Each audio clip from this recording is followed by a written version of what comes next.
I would like to introduce our three speakers today. So Nicolas Sauvage is the founder and president of TDK Ventures, which is the corporate VC arm of TDK Corporation, a Japan-headquartered electronics manufacturer. TDK Ventures invests globally in seed to B-round startups that leverage fundamental material science to unlock an attractive and sustainable future of the world. Nicolas is an alumnus of ISEN, the London Business School, INSEAD, and the Stanford GSB. So lots of different experience. And Nicolas, welcome and thank you for joining us today. Thank you. Aparna Subramanian is Director of Engineering at Shopify. She has 17 plus years of experience as a technology leader, building engineering teams. She has successfully built and launched several products across multi-cloud and machine learning platforms. She's passionate about creating and developing inclusive teams where people feel they belong. She holds a master's degree in computer science from Boston University and a bachelor's in engineering from Anna University in India, and she's based in the San Francisco Bay Area. Thank you for joining us, Aparna, and welcome. And then finally, Deborah Kelly is an economics and statistics professor at the University of San Diego. She's also involved with the university's leadership certificate program. She's been chair of multiple committees and has led a variety of strategic efforts within the university. And previously in her career was a bank branch manager and a software engineer. Deborah, welcome, and thank you for joining us today. We're going to spend the next 45 minutes or 40 minutes together. And what we wanted to spend our webinar today is learn a little bit about your experience as managers navigating this very complicated transition that we've all experienced over the last 2 years from most of you, I'm assuming, were fully in person in the office, then likely transition to fully remote as the pandemic hit us, and then are probably at different places right now within your organizations as we start to transition back. So what I wanted to do is start by asking each of you kind of to tell us just a little bit about the team you lead or the organization that you are a part of, and where that team and organization is in that journey from in person to remote and back. So Aparna, why don't we start with you? Yeah, sounds good. I'm a director of engineering at Shopify, and Shopify is a software as a service cloud platform for e-commerce. We support millions of merchants across 175 different countries. And my organization decided to go fully digital by design, which is a remote first culture. So all of us are remote. We are going to be remote all the time. And that's a decision that we've made so that we can level the playing field for everybody. And we also see this as an opportunity to future-proof Shopify. And in terms of where we are with that journey, I think it has worked out really well for me and my teams. So we are no longer restricted to hiring the best talent just in North America. We are able to hire the best talent across the world. So that's been great. And speaking from my own personal experience as a mother of 2 young kids, I really love the flexibility of being able to design my work around my life. And when I talk to people in my team and other friends, they really appreciate the flexibility and being more available to their family and kids. And certainly not looking forward to go back to having to design our lives around work. Wonderful, thank you very much. Deborah, why don't you tell us a little bit about kind of where you are from and where your university is currently on that journey? Well, just as everybody, university, they went remote.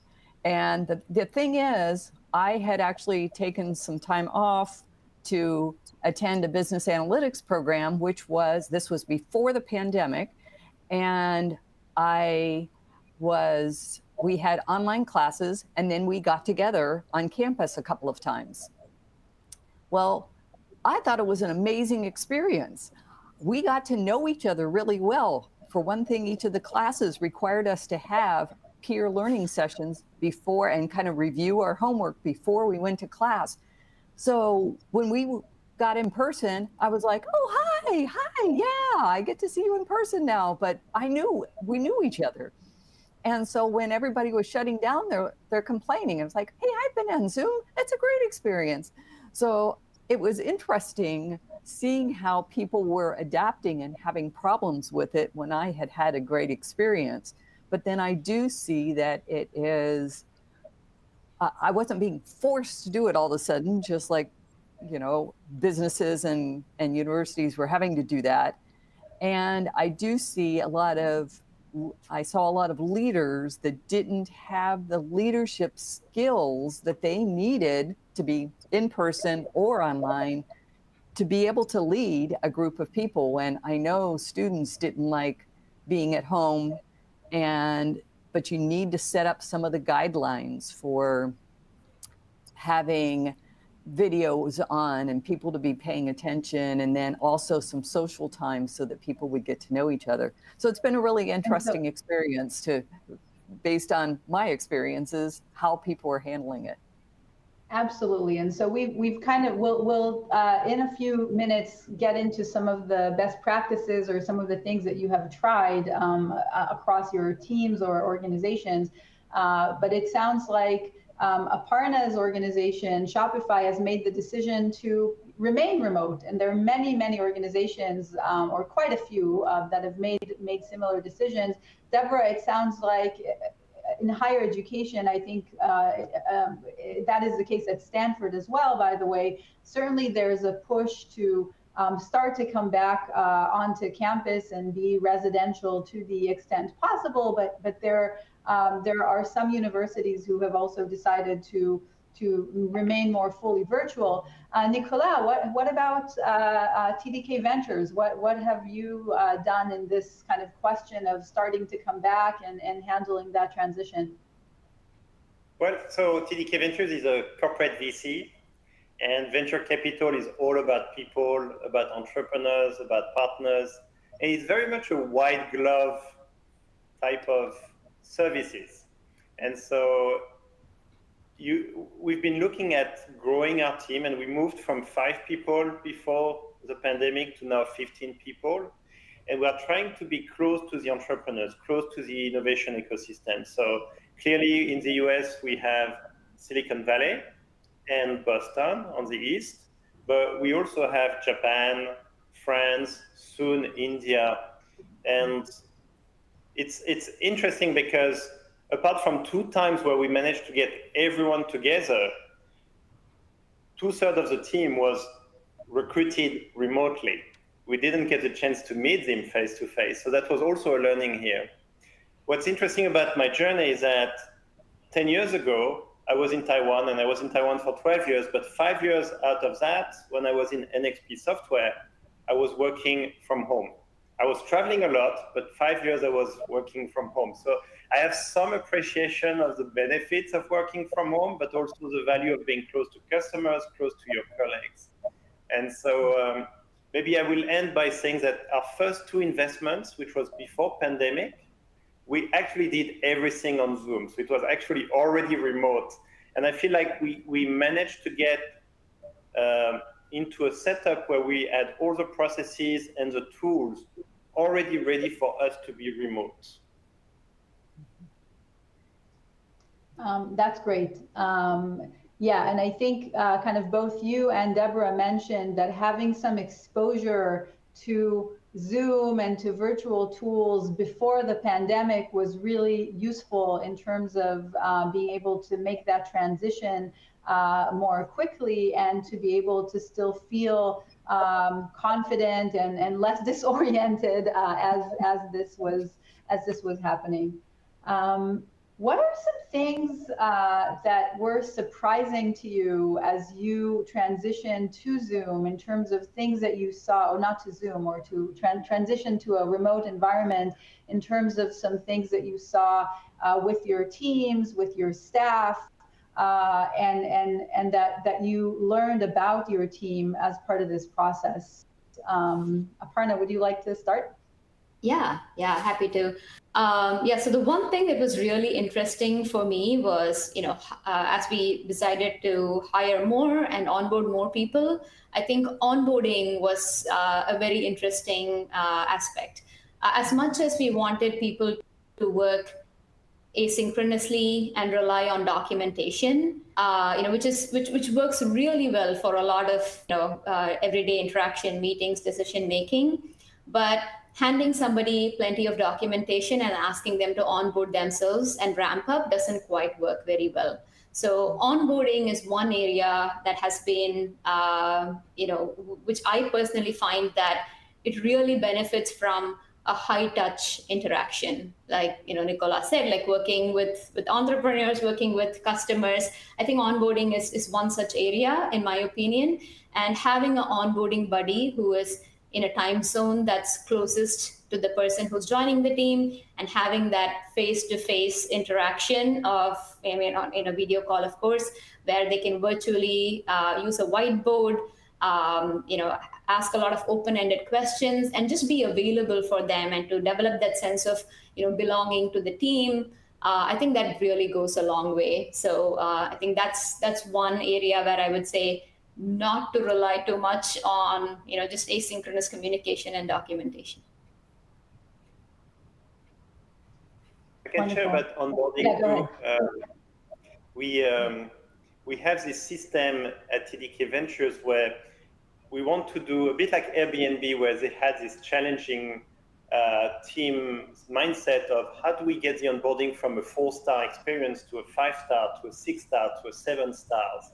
And we're getting to a point where now we have one person who's actually onboarding 2 weeks in advance.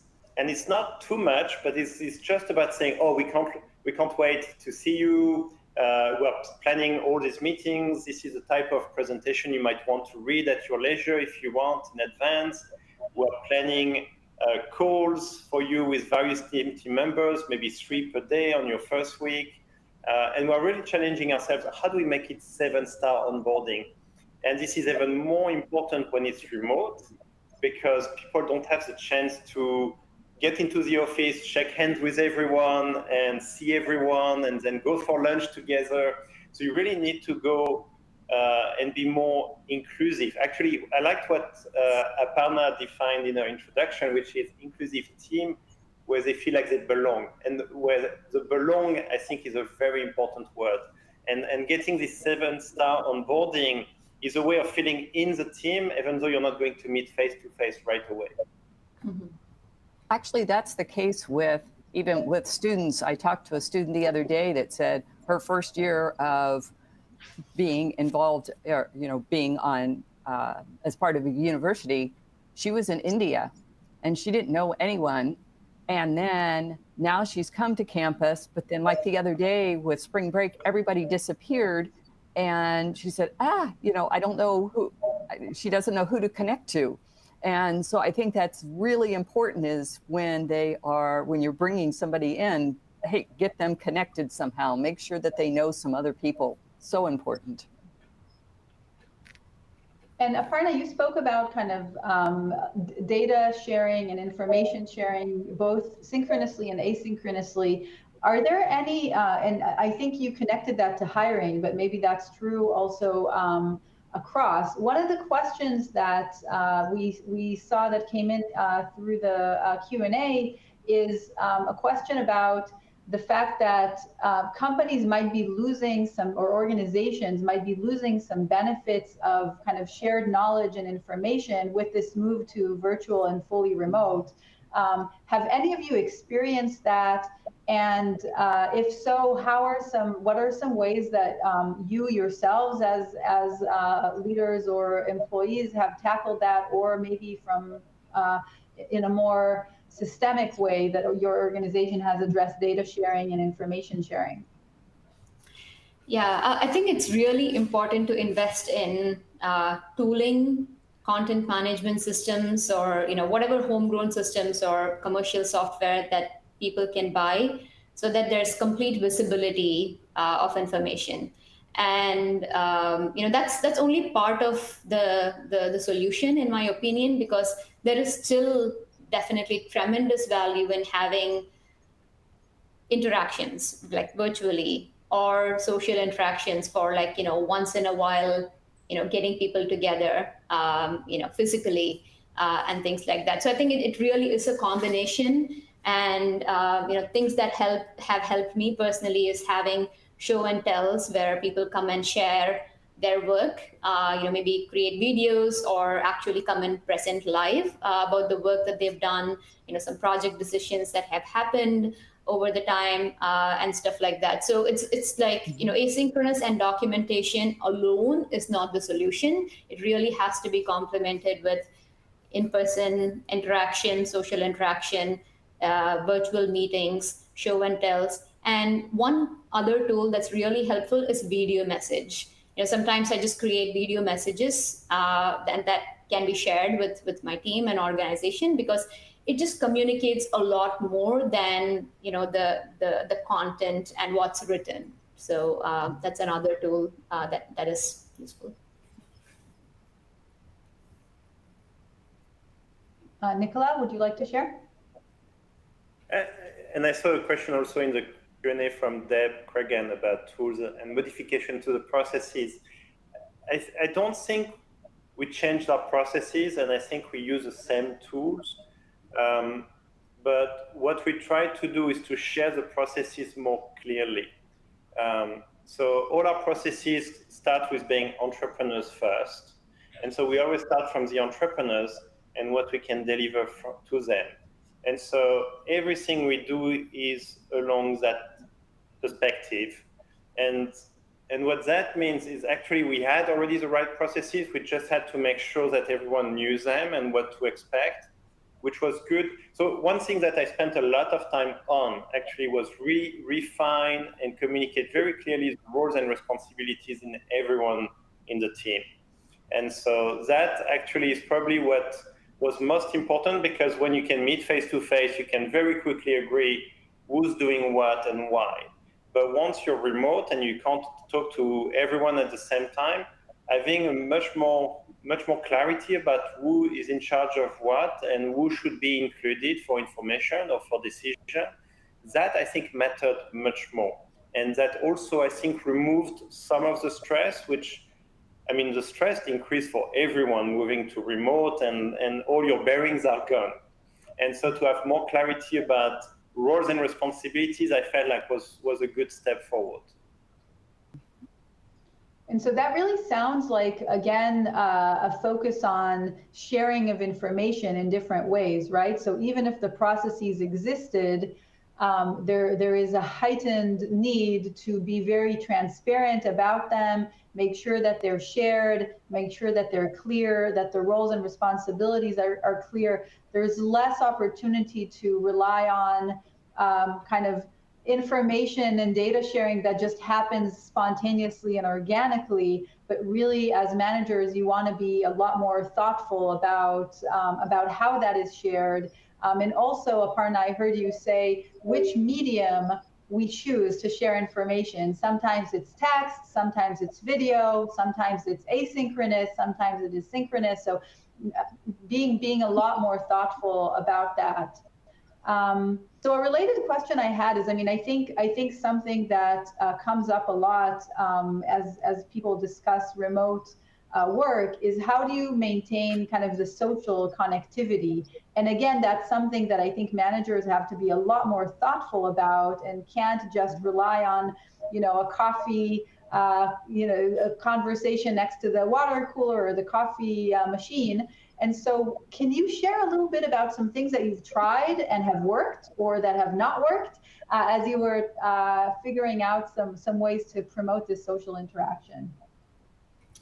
Yeah, I can try to answer that first. So I think it's really important to have a process, budgets around these team events, right? I think it really goes a long way when the HR department or leadership sets aside a certain budget per quarter, per team, or per year, per team, and have resources, that may be external vendors or, online, virtual team building activities that people can, managers or leaders can sign their team up for.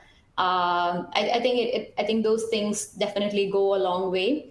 And to your earlier point, it's like leveraging all of this, but also just being very intentional about the culture and the team, right? So I think as managers, as a manager, one thing I've learned is to really step back and let my team own the decisions. And I can get some of that time back to really be intentional about the culture that I want to build in the team, to really be intentional about the social interactions and the opportunities that I can create for them to build that relationships, instead of being the bottleneck in making decisions for my teams.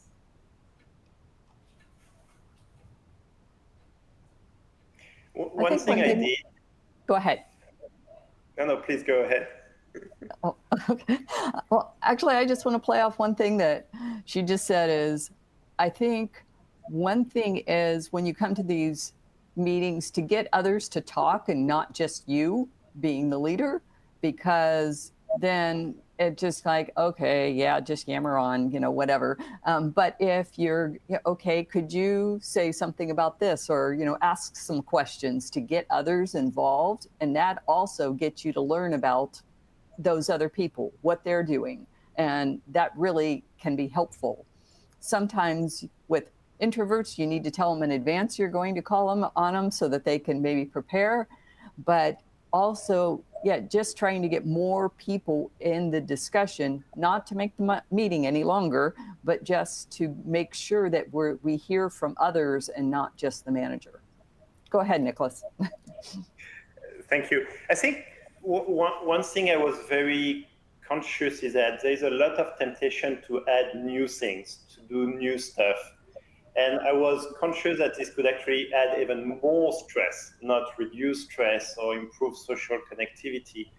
And that's why I went for this training, because I wanted to hear about best practices, and from of course the teachers, but also from the practitioners, everyone trying to figure out how to do things. And I wanted to be very conscious about not adding new stuff that could be counterproductive. And I agree with also Aparna about the intentional.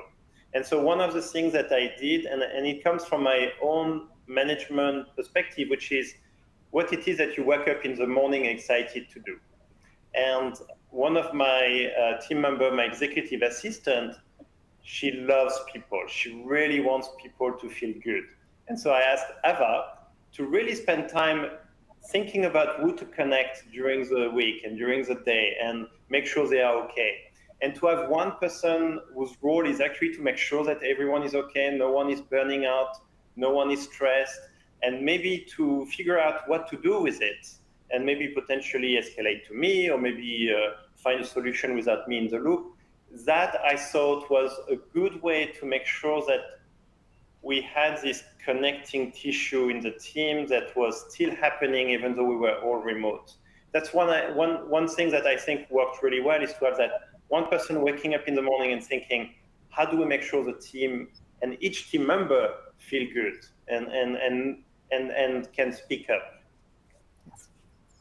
Yeah, so what I love about that is basically you're sharing two things. One is you're playing off of people's strengths and natural kind of competencies, so that it's not an additional chore, but is something that they really like. And I think, Aparna, you kind of mentioned something similar. And the other is, I think it ties into your earlier point where you said you clearly defined roles and responsibilities. So you told your staff member, this is your role, this is part of your job, is to be checking in with these people and reporting back to me, or looking out for the team so nobody's burning out, which I think is great. So creating that kind of clarity so that people know that this is expected of them, and that this is just as important a job as maybe, I don't know, doing some other type of project. Go ahead. And to our last point about budget, She has a budget where she can go and have one-to-one lunch with them. She can send flowers. She can do a few things that are personal touches that makes you belong. And that's why I really like the word to belong, because for me, if you talk about inclusion, it's about feeling like you can belong, you can speak your mind, and people will listen. Yes. Yeah, and I also love the ritual, right? I think it's if we have a ritual around like, okay, this is how our team is going to get together. Maybe like, every quarter we're going to, meet for lunch or have a virtual coffee or something like that. Then it creates that routine and something for people to look forward to. Maybe I have other personal responsibilities. I'm not able to join right now, but maybe I'll be able to join in summer, and I can then plan to be able to travel or be there the next time we meet as a team. So I think there's really something about that, having that ritual. And for example, when I have my staff meetings, of course, for all the virtual meetings, we want to have an agenda and we want to really be prepared and all of that. I'd say all of those are really best practices. But then, what I found is once in a while to have a staff meeting with my direct team that has no agenda, and just, show up in that meeting and ask, how was your week? Like, what was a highlight or, low light of your week, in this past week? And I've noticed that people open up and people really like to not have structure sometimes, or have an agenda packed meeting where we're just discussing like topics or status or things like that. So I think one thing is to also be, understand what works for your team and mix things up as needed. That's great. So I have a few questions along similar lines have to do with the work hours and burnout related questions and focus, I would say. So let me explain what the question is. So there is a question that came in around how do you figure out, have you defined clear work hours during the day to make sure that people don't work excessive amount of time and burn out, or have you left this more free form?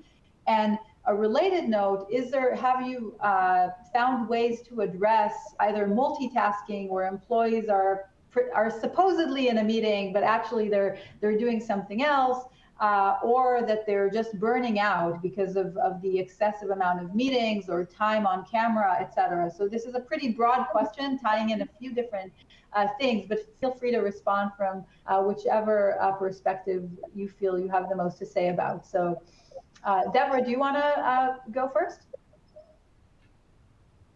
I'm going to let one of the other ones go first, and then I'll play into it. Okay, sounds good. Yeah, so I think it's really important not to, not to make everybody work in the time zone of the headquarters, right? I think we have to get used to this model where people are working during their preferred daytime working hours in their time zone. And I understand the need for some synchronous communication and some overlap, but I think we just have to figure out a way to make it, 2 or 3 hours of overlap, or whatever the minimum overlap needed for teams to communicate across time zones, because this is just one of those long-term unsustainable things to do, is to have, a certain team work in a completely different time zone. And I think as leaders, it's very important to model that and enforce that, right? And, to create opportunities such that, an extended amount of overlap is not necessary. And when I say modeling behavior, like, if leaders start attending meetings in, early morning, or answering emails after work hours or in the weekends, it indirectly creates that, expectation or that culture that, oh, like, okay, maybe this is like the work ethic. This demonstrates work ethic, like being able to, extend oneself and, cut into, devote their personal time, but which really is not. I think it really sets a bad example. And I think it, as leaders, they have that opportunity to set the culture for the rest of their organization and the company, and they should, certainly model that behavior. actually that plays into some of the things that I've heard. For one thing, the research in the first year of the shutdown was the fact that people were more productive that were working from home, but also that they could get up, maybe eat breakfast and that kind of thing, and kind of split their day, instead of normally we drive to work and then at 5 o'clock we close the computer and go home. But now some people were, oh, okay, well, it's kind of calm here in the evening, I'll answer some emails. And they were answering emails at 9 or 10 o'clock. But the thing is, yes, worry about burnout, that's for sure. But also that it does give people kind of the chance to spread out their workday, kind of manage family and everything else. And so that was working out rather nicely. I was going to give an analogy for me about overworking and even burnout risk, which I think is if you see a group of boys, you're taking a photo of a group of boys, it tends to be boys, I think. One of them will stand up to be a bit taller, and then another one will try to do the same. And very quickly, all the boys try to stand up to be looking taller. And then everyone is at the same height on the photo as it would have been if no one is standing up, but everyone is suffering from trying to stand up taller. And I feel like with everyone moving remote and saving time on commute, you end up with people working even harder. And then at some point, you actually can't even control it. You don't even realize you're standing up taller for way too long. And so I think overworking and burnout risk is true even in face-to-face, even before the pandemic. And it's very hard to identify. It's even harder to do remote. And I can speak for myself because we just had last week our second face-to-face for all the team. And I think there are two of my team members, I think, are overworking to the point where they could risk burning out. And one reports directly to me. So I'm taking steps. But this is really, really hard to identify when you just meet in Zoom and the person is smiling and you can't really tell. So I'm looking for answers to this, actually. But the way I'm looking at it is this group of people who are trying to stand taller, but actually it ends up being everyone the same anyway. That's a great analogy. And I think some best practices that I've seen have to do with really defining hours. So I think, Aparna, you were talking about that a little bit. I mean, one, in terms of role modeling, but also in terms of these are kind of work time that we are expecting the entire team to participate in, and then be much more flexible about other times and try to disencourage really people from working too long hours. And I know, Nicola, you shared with the group of us earlier some of the policies that you've developed for coming back to the office, which take the same approach. Maybe you want to say a couple of words about that, where really you've defined some times that are in-person times and then some more flex time around that. Yeah, and maybe I can first say that last week we did an insight methodology review, and we identified that in our team, half people are extrovert and half people are introvert. And what's interesting with that is that you can expect the extroverts wanting to be back in the office and to have the interactions, and the introverts wanting it, but maybe not to the same extent. And so the way we've designed we call it work from the office policy, but it's really a work from home policy. It's just setting the expectation that we expect some time, which is a Monday and the Thursdays, and we chose the time so it's actually nice commute time versus when everyone is commuting. So it's, I think, 11 a.m. to 4 p.m., where everyone is expected to be in the office, to be building some kind of camaraderie, having the kind of whiteboard moment where we can brainstorm and create together. But apart from that, as long as a person has all the right tools at home, which sometimes they don't, especially for our interns, they may still not be able to, and therefore it's better to be in the office. But as long as a person has a room where they can isolate themselves, they can have the Zoom calls or productive, they can work from anywhere they want. And so the idea is to have this nice combination of limited time, but we're all together, and time where we can work from home and we can be at our own pace. Yeah, that's great. Okay, so I'm looking at the clock. What I think we will do is I wanted to share a little bit about the program that brought all of us here together. So I'll take a couple of minutes to do that, and then I hope we'll have time for one or two more questions. So the program that is really sponsoring this panel conversation today is a program we call Leading from Home, Managing Remote Teams and Hybrid Teams. And all of our panelists here on the webinar today have participated in that program. And the program, it's been very interesting. We launched it, our center launched it right very closely after the pandemic started. And as we've delivered multiple cohorts of that program, we've been evolving both in terms of the research that we're presenting and the things that are being discovered about remote and hybrid work, as well as the types of challenges that we see managers and leaders that join the program are facing. And so here is a brief snapshot of what the program covers. So this is a live virtual program. It's fully live. In the program, we have faculty that are presenting, but just as important, I think, we have many opportunities for the participants and learners to have a dialogue amongst themselves. We have many breakout rooms and Q&A and conversations, and you're seeing a little bit of that in the session today, where a lot of the knowledge and learning can happen just by engaging with kind of motivated and curious and passionate peers that are really trying to perfect their personal management practices. And you know, we have some prime examples here today on the call.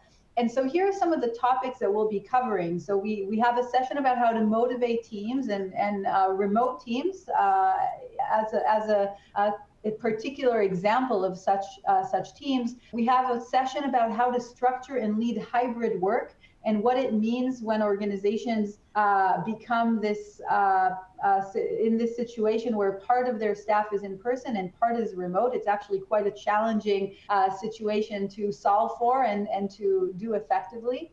We have a session about the psychological blind spots of the 13-inch office, meaning kind of our computer screen. And what are some things psychologically that we need to be aware of as leaders and have more focus and attention on than we perhaps needed to in an in-person environment. And then on the third day of the program, we have a session about how to increase coordination in organizations that are fully remote. We have a session about how to leverage virtual teams for innovation and problem solving. So how to make sure that even in a virtual environment, we can really be very innovative and collaborative and solve problems together.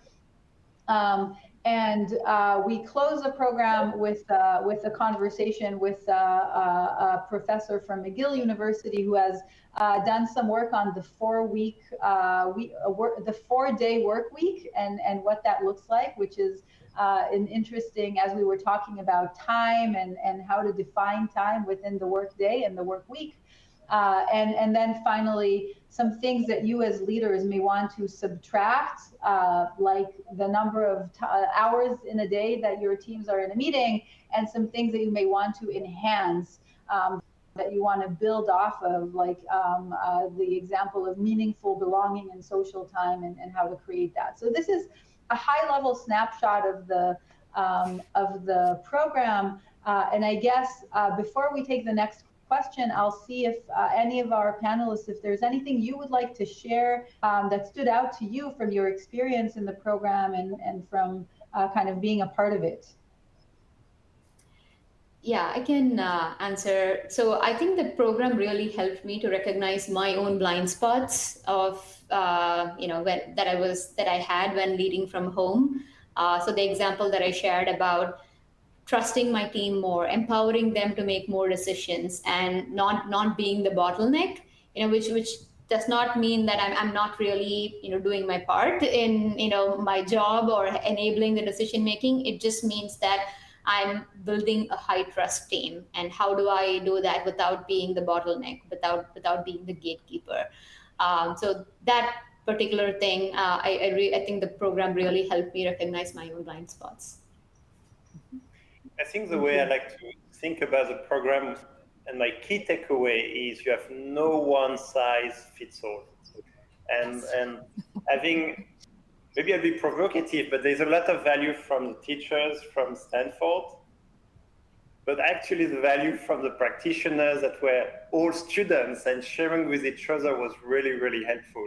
So, because you're not talking about any practitioners, you're talking about practitioners who decided to spend time to learn about the best practices of leading from home and hybrid mode and so on.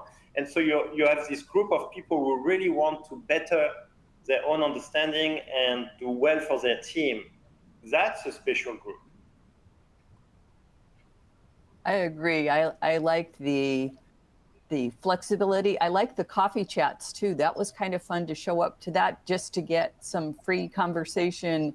And it was really very interesting. But I think it was just getting leaders to think about new norms, about being flexible, about figuring out who your people are, and ways to, like you were mentioning, Ronnie, about the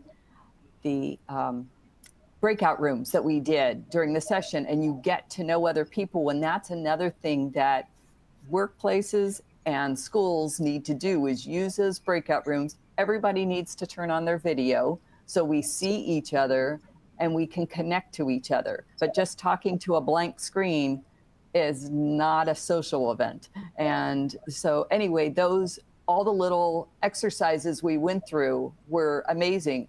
I have a file folder that has all my notes for everything that we did that week, and it's very thick because I enjoyed the whole experience and I really learned a lot. So I appreciate it. That's why I'm here to go, yeah, attend, it's worth it.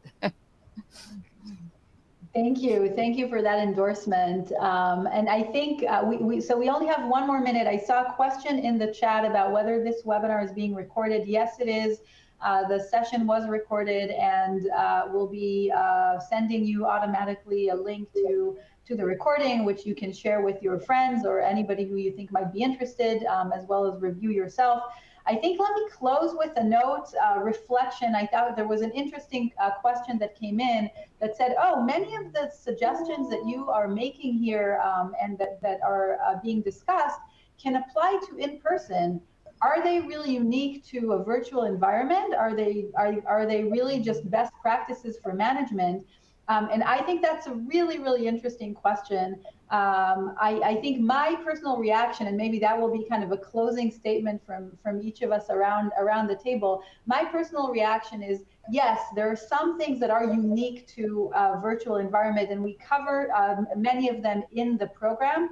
But a lot of what we see is that it takes this transition to remote basically requires a renewed effort and a renewed focus on some basic management skills that we may have kind of relied on previously, but now we need to hone them even further and kind of make sure that we're really conscious and aware of any managerial and leadership decisions that we're making. So that's kind of my personal take, although there certainly are some unique elements that we also do cover in the program.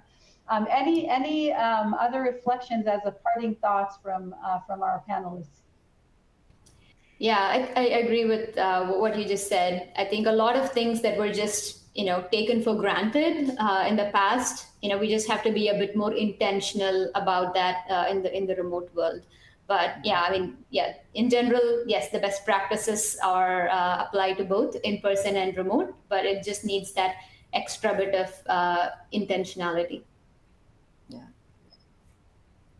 I saw a lot of questions about tips and tricks. And this is back to my conclusion that it's not one size fits all, but there's one thing that we implemented, which I think is very useful for the audience, which is around the hybrid model.